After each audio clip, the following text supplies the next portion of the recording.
It's your boy Kyrie's here for this Young and the Restless review. Now, I didn't review yesterday's episode.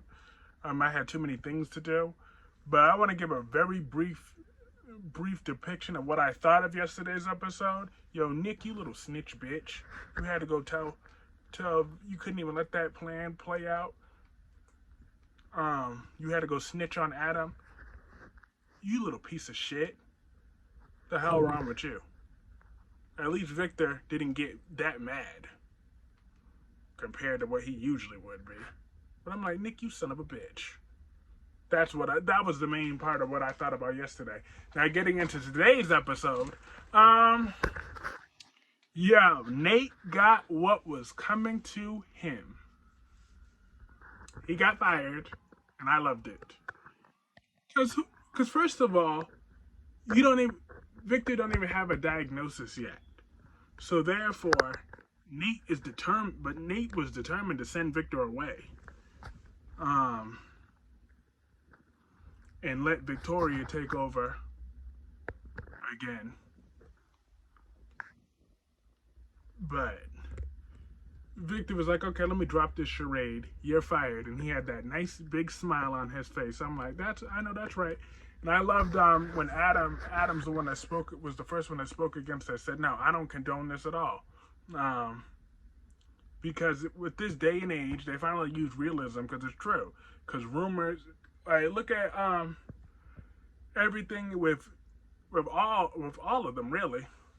Companies, like, who I mainly watch would be like the WWE, right?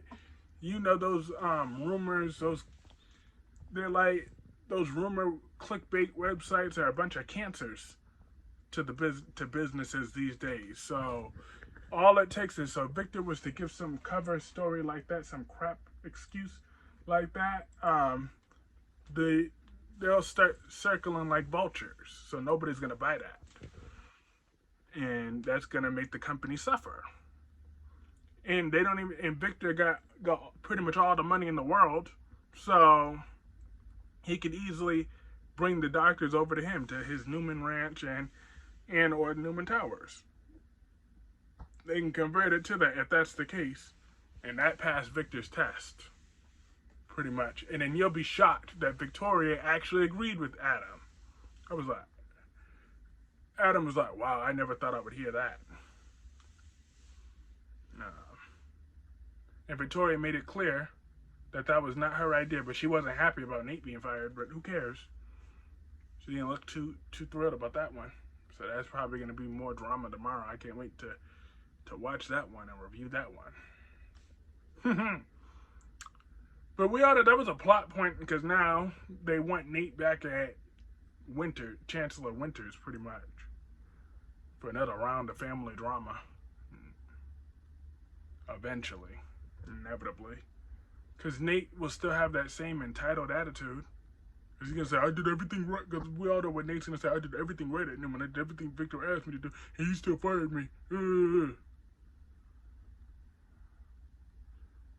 now he's going to go back to, my ideas are not being heard and blah, blah, blah, blah, blah. So I'm not really looking forward to that. But that makes today's victory that much sweeter. Out the door, and my boy Adam was not thrown under the bus either, for once. Because Victor could see how genuine Adam was. So, that went good. That was really, really good. Now, let's move on to Sally and Chloe. Can't stand Chloe. She just want to make sure that Sally's not with Adam. But I like that Sally claims she's ready to go back to her old ambitious ways, that she's been just wallowing, this pathetic version. It was kind of like Sally was saying what Queen Nikisha said about her a while ago, like how YNR devalued Sally's character, like she's so weak and something like that. But Sally knows that that's not her, so she wants to go back to that ambitious person that she was in LA, pretty much. She want to go back to living up the Sally Spectra name instead of just being the Newman brothers ping pong and crying over both of them. But she's still into Adam, probably. but she's not going to lose herself in the process any longer. It's about time. Because if those that watch Bald and Beautiful, Sally Spectre was a force to be reckoned with, okay? She was much more confident, much more ambitious. Like on Young and the Restless, she was so neutered down, but according to her words today, she wants to go back to the old Sally Spectre. So I'm like, okay, where a man could be the side piece, but she's her own man. She's her own powerhouse. She don't need no man for no comfort. She's a formidable woman in her own right, and I'm proud of her. So I hope she does go back in that direction. Her and Daniel and Lily were looking at Daniel's new place. Lily, I mean, not and Chloe. What's wrong with me today? Oh, names. All I'm reviewing. I plan on reviewing all 4 of the soaps. Maybe that's why names are all whatever. But yeah, they were reviewing Daniel's new place until Lucy and Heather came up in there. That was a cool moment. And Chloe ended up confiding in Sally that she made a big mistake at Marchetti. Yep, for opening her big mouth. And I heard someone say, oh, well, why didn't you bring the smoke to Summer? It's not as... Because, to be clear, I don't like Summer either, though. But my thing is, Chloe and Summer are not on the same level. So the way that Chloe was speaking to Summer when Summer is her boss was unacceptable. They're not on the same level. Even if Chloe was right in a way, it does not matter. You don't speak to your boss like that and act like you're on the same level. You're not on the same level. So you could go keep that to yourself. Now, if she wants to go vent to Sally like that or to Chelsea, then okay, she could do that. But she can't just be, you don't run nothing, Chloe. That's my main point. You know? Whatever Summer says goes. Unless if you go higher to go to Jack to see if Jack wants to override something Summer gonna do, but he ain't gonna do that. So stay in your seat, Chloe. That's what my stance was. 10 toes down. That trick Chloe don't run nothing. And she learning that the hard way. But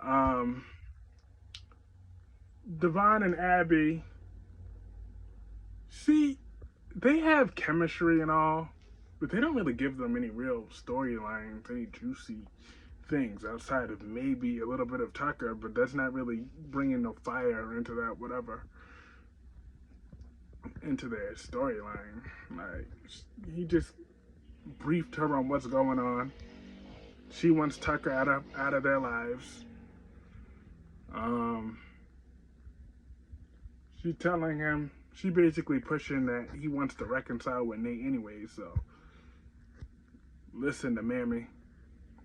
It's pretty much what Abby was saying. And then Devon and Lily met up. They were on the same page.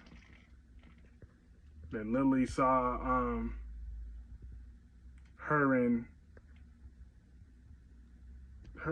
Daniel, Heather, and Lucy. She had that okay look on her face, but you know how she do. She faked the funk. But yeah. And then Devon met up with Abby again. I'm like, okay, cool. So that was pretty much it for today's episode. Let me know what y'all thought about this episode in the comment section below, and I will see you all soon. Peace.